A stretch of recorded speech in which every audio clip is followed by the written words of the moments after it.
स्वागत है आप सभी का बहुत बहुत। देखिए, करवा चौथ का व्रत आ रहा है जो महिलाओं के लिए बड़ा मतलब उत्साह का व्रत होता है, बड़े उसका होता है। लेकिन अगर देखा जाए तो वास्तव में ये करवा चौथ का जो व्रत है ये विशेष करके संकटों को दूर करने वाला या किसी भी कार्य में जो विघ्न व्यवधान आते हैं उनको दूर करने के लिए होता है।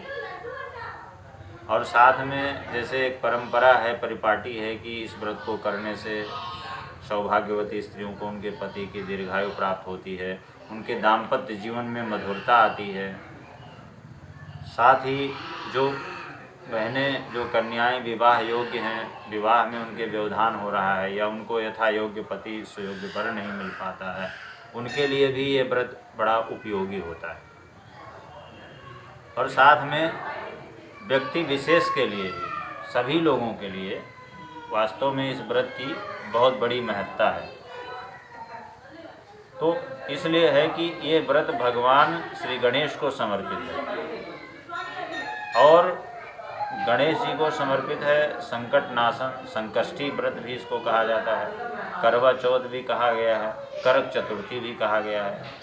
तो 12 महीने की जो चतुर्थी तिथि है वो सभी गणेश जी को समर्पित है। लेकिन कुछ महीनों की जो चतुर्थी तिथियां हैं, जैसे कार्तिक मास की हो गई, ये करवा चौथ के रूप में मनाई जाती है। भाद्रपद मास की गणेश चतुर्थी के रूप में मनाई जाती है, जिस समय भगवान गणेश को विराजित किया जाता है, स्थापित किया जाता है। माघ महीने में भी वो भी संकष्टी चतुर्थी के नाम से मनाई जाती है, उसका भी व्रत इस नाम से किया जाता है। तो आज हम उसी के बारे में विशेष रूप से बताएंगे कि इस व्रत को कैसे करना चाहिए और कहाँ से इस व्रत की शुरुआत हुई और इस बार इस व्रत में विशेष क्या है।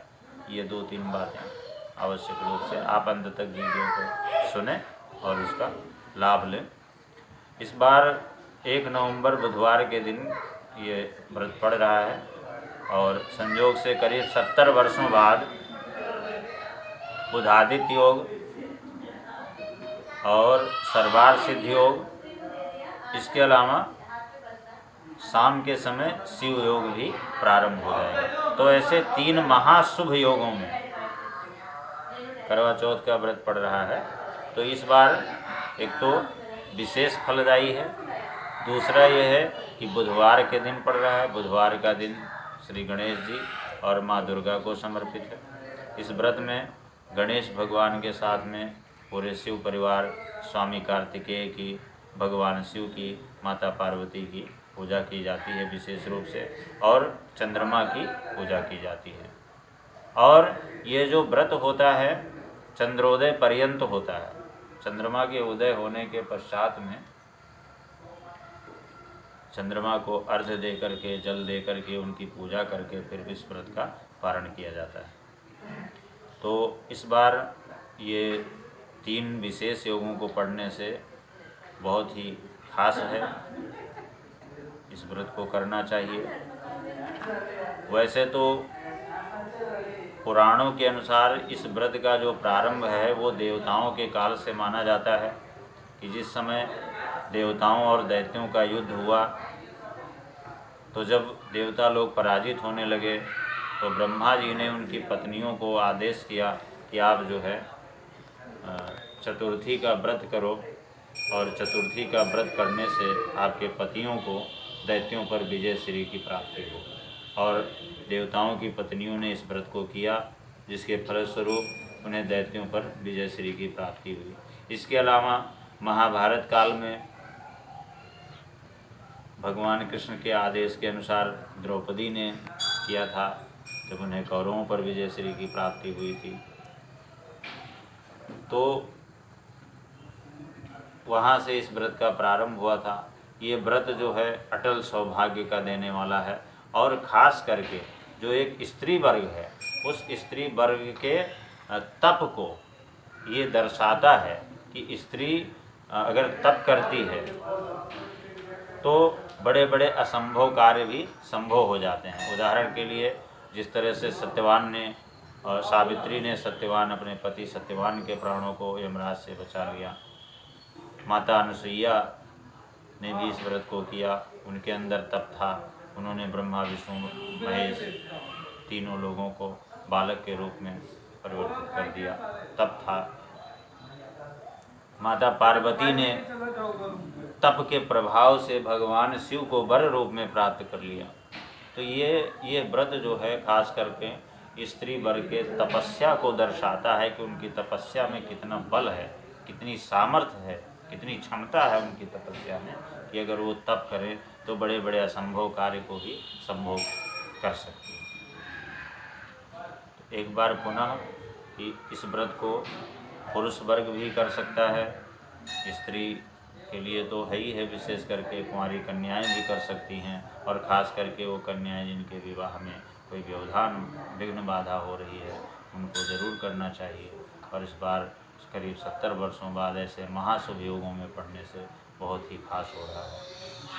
पूजन का समय इस बार 1 तारीख को संध्या काल के समय लगभग 5:30 बजे से 7 बजे के मध्य का समय बहुत ही उत्तम है पूजन के लिए। उस दौरान पूजन करें। और चंद्रमा के उदय होने का जो समय स्थानीय समय अनुसार रात्रि 8:10 पर है, और रात्रि 8:05 से लेकर के 25 मिनट तक, यानी स्थान भेद से कभी कहीं पर थोड़ा सा पहले, कहीं पर थोड़ा सा बाद में, तो करीब करीब 8:25 तक सभी जगह चंद्रोदय हो जाएगा, और 8:05 से चंद्रोदय होना प्रारंभ हो जाएगा। तो उसके बाद में उस दौरान चंद्रमा को अर्घ्य दे करके और व्रत का फिर पारण करें, और इस तरह उसका समापन करें। पूजा में भगवान गणेश, स्वामी कार्तिकेय, शिव, माता पार्वती और शिव जी की पूजा करें। और विशेष करके इस दिन जो व्रती महिलाएं हैं उनके लिए एक विशेष सावधानी और रखनी बहुत परम आवश्यक होती है कि इस दिन जो भी महिलाएं सौभाग्य और सुख की कामना के लिए इस व्रत को कर रही हैं, उनको इस दिन सुहाग से संबंधित, सौभाग्य से संबंधित सामग्री का दान नहीं करना चाहिए। काले, नीले और सफ़ेद कपड़ों के पहनने से परहेज करना चाहिए। ये सब नियम अपनाने चाहिए। और झूठ नहीं बोलना चाहिए, कपट का व्यवहार, छल कपट का व्यवहार नहीं करना चाहिए। ऐसा करने से वो व्रत जो है, उसकी तपस्या का जो फल है वो निष्फल हो जाता है। तो इस दिन सौभाग्य की सामग्री का विशेष रूप से दान न करें, और जो भी मनोकामना हो भगवान से अपनी प्रार्थना करें और उससे मनोकामना पूर्ण होती है। और इस बारे में किसी को विशेष जानकारी चाहिए हो तो वो सीधा संपर्क करके उस विषय में जानकारी प्राप्त कर सकता है। और कोशिश करें कि सब लोग, अगर ये जानकारी किसी को संतोषजनक लगती है तो अन्य लोगों तक भी इसको पहुंचाने का प्रयत्न जरूर करें। बहुत बहुत धन्यवाद।